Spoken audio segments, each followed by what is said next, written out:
មានបងប្អូនជាច្រើនបានសួរថាយន្តហោះចម្បាំង F16 របស់ប្រទេសស៊ីមបានហោះចូលជ្រៅក្នុងទឹកដីរបស់ប្រទេសកម្ពុជាបានបំផ្លាញទីតាំងហេដ្ឋារចនាសម្ព័ន្ធនិងទីតាំងសាធារណៈផ្សេងៗរបស់ប្រទេសកម្ពុជាស្ពានថ្នល់អគារធំៗនិងតំបន់ផ្សេងៗជាច្រើនទៀតហើយអ្វីបានជាប្រទេសកម្ពុជាមិនបានទម្លាក់យន្តហោះនោះអញ្ចឹងហើយអ្វីនៅតែបណ្ដោយឲ្យយន្តហោះចម្បាំងរបស់ស៊ីមហោះហើរចូលក្នុងទឹកដីរបស់កម្ពុជាតាមតែអំពើចិត្តរបស់ពួកគេអញ្ចឹងសំណួរទាំងអស់នេះហើយដែលតែងតែស្ថិតនៅក្នុងអារម្មណ៍របស់ប្រជាជនកម្ពុជាហើយមានបងប្អូនមួយចំនួនសួរទៀតថាក្រៅប្រទេសកម្ពុជាមានប្រព័ន្ធការពារដែនអាកាស KS-1C ដែលបានទិញមកពីប្រទេសចិនដែរតើហើយអ្វីបានជាបន្តប្រើប្រាស់ទៀតអញ្ចឹងតើប្រព័ន្ធការពារដែនអាកាសមួយនេះគ្មានលទ្ធភាពអាចបានទម្លាក់ F16 របស់សហរដ្ឋអាមេរិកទេឬដូចជានៅក្នុងវីដេអូមួយនេះសង្ឃឹមថាអាចស្រាវចម្ងល់របស់បងប្អូនមួយចំនួនបានខ្លះៗសូមតាមដានរហូតដល់ចប់ដើម្បីកុំឲ្យយល់ខុសត្រង់ចំណុចណាមួយបងប្អូនអាចចុច like និង subscribe ដើម្បីអាចទទួលបានពិតដែលទេថាយន្តហោះចម្បាំង F16 របស់ប្រទេសស៊ីមបានវាយប្រហារមកលើទឹកដីរបស់ប្រទេសកម្ពុជាបន្តរបាយការណ៍របស់ក្រសួងការពារជាតិនិងការថតបានដោយប្រជាជនទូទៅដែលរស់នៅក្បែរតំបន់ដែលរងការវាយប្រហារដោយយន្តហោះចម្បាំងរបស់ស៊ីមគឺបានបញ្ជាក់យ៉ាងច្បាស់ថាស៊ីមបានប្រើប្រាស់យន្តហោះចម្បាំង F16 ចូលជ្រៅក្នុងទឹកដីរបស់កម្ពុជាដើម្បីទម្លាក់គ្រាប់បែកគំនិតហេដ្ឋារចនាសម្ព័ន្ធផ្សេងៗពិតប្រាកដមែនទោះបីជាយ៉ាងណាក៏ដោយនៅក្នុងច្បាប់អន្តរជាតិរាល់ការចាប់ប្រកាន់អំពីការរំលោភដែនអាកាសត្រូវតែបញ្ជាក់តាមបែបបទបច្ចេកទេសដូចជាទិន្នន័យរ៉ាដាការថតសម្លេងនៃការហោះហើរផុសតាំងនៃពេលវេលានិង coordinate បើគ្មានផុសតាំងផ្លូវការរឹងមាំទេការបែកទម្លាក់យន្តហោះចម្បាំងអាចត្រូវបានរកការចាប់ប្រកាន់និងត្រូវយកធ្វើជាលេសនៃការបង្កសង្គ្រាមដោយបើកចំហជាទ្រង់ទ្រាយធំទោះបីជាយន្តហោះមួយនោះត្រូវបានអះអាងថាបានចូលទៅក្នុងទឹកដីរបស់ប្រទេសណាមួយក៏ដោយ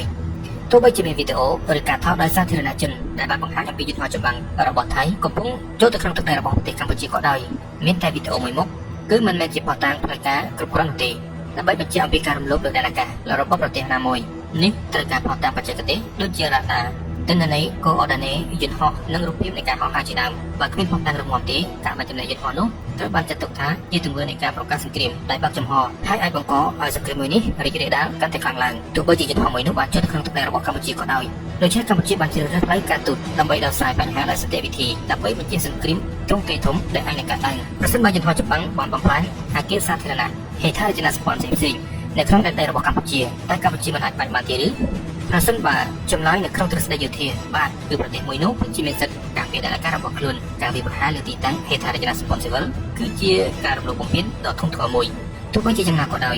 រឿងរ៉ាវពិតនៃភូមិសាស្ត្រនយោបាយការបញ្ជាយន្តហោះ F16 មិនមែនជាបញ្ហាបច្ចេកទេសអាចឬមិនអាចនោះទេក៏ប៉ុន្តែវាគឺជាការសម្រេចចិត្តជាយុទ្ធសាស្ត្រដែលអាចបង្កឲ្យមានសង្គ្រាមដ៏ធំមួយនៅពេលដែលយន្តហោះត្រូវបានបាញ់ទម្លាក់ប្រទេសថៃអាចសងសឹកដោយការវាយប្រហារតាមអាកាសដ៏ធំជាងមុនហេដ្ឋារចនាសម្ព័ន្ធប្រទេសកម្ពុជាប្រឈមទៅនឹងហានិភ័យនៃការទម្លាក់គ្រាប់បែកជនស៊ីវិលនិងខ្លាចទៅជាជនរងគ្រោះធំបំផុតជំរឿនរបស់ប្រទេសកម្ពុជាមិនចង់ត្រឹមតែឈ្នះលើសមរភូមិព្រំដែនតែមួយមុខទេក៏ប៉ុន្តែអនាគតរបស់ប្រទេសជាតិបែរជាត្រូវរលាយដោយសារតែសង្គ្រាមទ្រង់ទ្រាយធំដែលអាចនឹងរីករាលដាលពីប្រទេសនោះទេតើអ្វីទៅដែលជាប្រព័ន្ធការពារដែនអាកាស KS-1C តើប្រព័ន្ធមួយនេះមានលទ្ធភាពអាចបាញ់ទម្លាក់យន្តហោះចម្បាំង F16 ដែរទេឥឡូវនេះយើងមកដឹងអំពីប្រព័ន្ធការពារដែនអាកាស KS-1C ដោយសង្ខេប KS-1C គឺជាប្រព័ន្ធមីស៊ីលបាញ់ពីដីទៅលើអាកាស SAMផលិតនៅក្នុងប្រទេសចិនរចនាឡើងសម្រាប់ការពារដែនអាកាសរយៈចម្ងាយមធ្យមមានសមត្ថភាពតាមដាននិងស្ទះចាប់យន្តហោះចម្បាំងយន្តហោះជំនួយគ្រប់គ្រងនិងក្រុមមីស៊ីលមួយចំនួនបើតាមទ្រឹស្ដីនិងសមត្ថភាពរបស់ KS-1C គឺអាចបាញ់ទម្លាក់យន្តហោះ F16 បានប៉ុន្តែបញ្ហាមិនមែនពាក់ព័ន្ធជាមួយនឹងការអាចឬមិនអាចនោះទេគឺវាពាក់ព័ន្ធទៅនឹងទីតាំងរ៉ាដាឧបករណ៍បាញ់ការត្រៀមខ្លួនប្រយុទ្ធបញ្ជាការនយោបាយហានិភ័យនិងការកើនឡើងនៃសង្គ្រាមទ្រង់ទ្រាយធំប្រព័ន្ធការពារដែនអាកាសដូចជា KS-1C មិនមែនជាអាវុធដែលត្រូវប្រើប្រាស់ភ្លាមតាមចិត្តបាននោះទេគឺវាទាមទារតតែមានបញ្ជាពីថ្នាក់ដឹកនាំកម្ពុជានៅក្នុងប្រទេសការវាតម្លៃហានិភ័យការទូតនិងការត្រៀមខ្លួនក្នុងការការពារដែនអាកាសទាំងមូលរបស់ប្រទេសនីមួយៗតើអាវុធប្រឆាំងយន្តហោះរបស់ប្រទេសចិន KS-1C ស្ថិតនៅក្នុងកម្រិតណានៃប្រព័ន្ធការពារដែនអាកាសរបស់ប្រទេសចិនមានប្រព័ន្ធការពារដែនអាកាសជាច្រើនប្រភេទតាមកម្រិតផ្សេងៗគ្នាក្នុងនោះរួមមានទី1 Missile HQ-9 ឬ HQ-22 មីស៊ីលរយៈចម្ងាយឆ្ងាយស្មើនឹង S300 និង S400 របស់រុស្ស៊ីដែរចំណែកឯទី2គឺមីស៊ីល HQ-16 មីស៊ីលរយៈចម្ងាយមធ្យមទំនើបចំណែកឯទី3គឺមីស៊ីល KS-1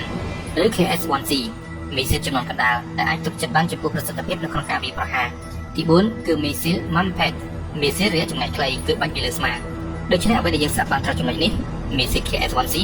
មិនមែនជាប្រព័ន្ធការពារដែនអាកាសដែលទំនើបបំផុតរបស់ប្រទេសចិននោះឡើយក៏ប៉ុន្តែវាក៏មិនមែនជាប្រព័ន្ធការពារដែនអាកាសដែលខ្សោយនោះដែរគឺវាស្ថិតនៅក្នុងកម្រិតមធ្យមសមស្របសម្រាប់ការពារតំបន់សំខាន់ៗការពារជាយុទ្ធសាស្ត្រទប់ស្កាត់អំពីការឈ្លានពានរបស់សត្រូវរហូតមកដល់ពេលនេះតើហេតុអ្វីបានជាប្រទេសកម្ពុជាមកទល់ប្រើប្រាស់ប្រព័ន្ធការពារដែនអាកាស KS-1C នេះចម្លើយនោះគឺដោយសារតែភាពឆ្លៀសវៃនៃការដឹកនាំរបស់កម្ពុជាមិនមែនដោយសារភ័យខ្លាចនោះទេកម្ពុជាយល់ថា ការបញ្ចម្លែកយន្តហោះ F16 វានឹងអាចកើនឡើងនៃការវាយប្រហារដោយយោធាភ្លាមៗហើយវាអាចបង្កចំនួនដូចគ្នាដល់កាន់តែធំប្រទេសថៃគឺមានកងកម្លាំងយោធាធំជាងសង្គ្រាមបើកចំហនិងបំផ្លាញសេដ្ឋកិច្ចនិងសុវត្ថិភាពសាធារណៈកម្ពុជាជ្រើសរើសប្រមូលភស្តុតាងយកបញ្ហាទៅកាន់តុលាការអន្តរជាតិនិងដោះស្រាយតាមរយៈការទូតជំរុញតាមរយៈច្បាប់អន្តរជាតិការពារប្រជាជនអំពីសង្គ្រាមដ៏ធំមួយដែលអាចនឹងកើតឡើងនេះមិនមែនជាភាពកំសាន្តរបស់ថ្នាក់ដឹកនាំកម្ពុជានោះទេតែវាគឺជាភាពចាស់ទុំនៅក្នុងការដឹកនាំដែលសម្លឹងមើលឃើញបញ្ហាដែលអាចកើតឡើងក្នុងរយៈពេលវែងឆ្ងាយសម្លេងមេ KS-1C មិនមែនជាអាវុធធម្មតានោះទេតែវាគឺជាអាវុធបំលែងកម្រិតសង្គ្រាមឲ្យកាន់តែរីកធំឡើងតើហេតុអ្វីទៅសម្លេងមេគឺជាច្រកទ្វារនៃសង្គ្រាមឲ្យរីកកាន់តែធំឡើងម្យ៉ាងទៀត F16 ក៏មិនមែនគ្រាន់តែជាយន្តហោះចម្បាំងដែលថៃប្រើសម្រាប់ទម្លាក់គ្រាប់តែប៉ុណ្ណោះដែរវាគឺជានិមិត្តសញ្ញាយោធារបស់លោកមហាអំណាចបងធំបើខ្មែរប្រើសម្លេងមេបាញ់ធ្លាក់យន្តហោះ F16 មួយគ្រឿងនិងលេចរូបរាង F16 រាប់សិបគ្រឿងទៀតជាមិនខានកម្ពុជានឹងក្លាយទៅជាទីលានសាកល្បងអាវុធពីលោកមហាអំណាចធំពេលនោះស្ថានភាពនឹងរឹតតែអាក្រក់ខ្លាំងឡើងតែប្រទេសកម្ពុជាគួរធ្វើដូចម្តេចដើម្បីស្ដារសន្តិភាពមកវិញវិធីនៃការដ៏ល្អបំផុតនិងមានសុវត្ថិភាពបំផុតគឺតាមរយៈការទូតក្នុងតំបន់អាស៊ានសូមឲ្យដាក់សម្ពាធទៅកាន់ភាគីដែលបង្កចំនួនជារួមដែលគ្មានសង្គ្រាមដោះស្រាយតាមបណ្ដាញផ្លូវច្បាប់អន្តរជាតិភ្ជាប់ជាមួយបទតាំងនៃការរំលោភបំពានដែលបានបង្ហាញជាផ្លូវការបង្កើតសមត្ថភាពយោធាដែលសម្ងាត់ការពារជាតិស៊ីវិលជាអាទិភាពចម្បងនេះគឺបង្ហាញថាកម្ពុជាជាប្រទេសតូចមិនចាំបាច់ធ្វើសកម្មភាពទាំងប្រថុយប្រថាននោះទេគឺដោះស្រាយតាមរយៈការទូតច្បាប់អន្តរជាតិផ្សេងៗពីព្រោះចំនួនរវាងប្រទេសនិងប្រទេសគឺងាយស្រួលបរទេសក្នុងការលុបដៃខ្លាំងណាស់ដែលសារតែវាមិនមែនជាចំនួនផ្ទៃក្នុងដែលអាចបង្កផលលំបាកដល់ប្រទេសផ្សេងៗនៅក្នុងការលុបដៃ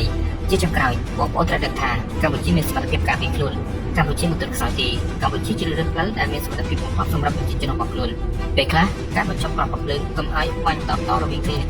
គឺជាភាពក្លាហានជាងការដែលបាញ់គ្នាមហោឈាមនេះគឺជាភាពចាស់ទុំរបស់ផ្នែកដឹកនាំកម្ពុជាដែលប្រជាជនបញ្ជាបញ្ហាធំដែលអាចនឹងកើតឡើងគ្រប់ពេលវេលាសង្ឃឹមថាបងប្អូននឹងបានយល់ជួបគ្នាបន្តក្នុង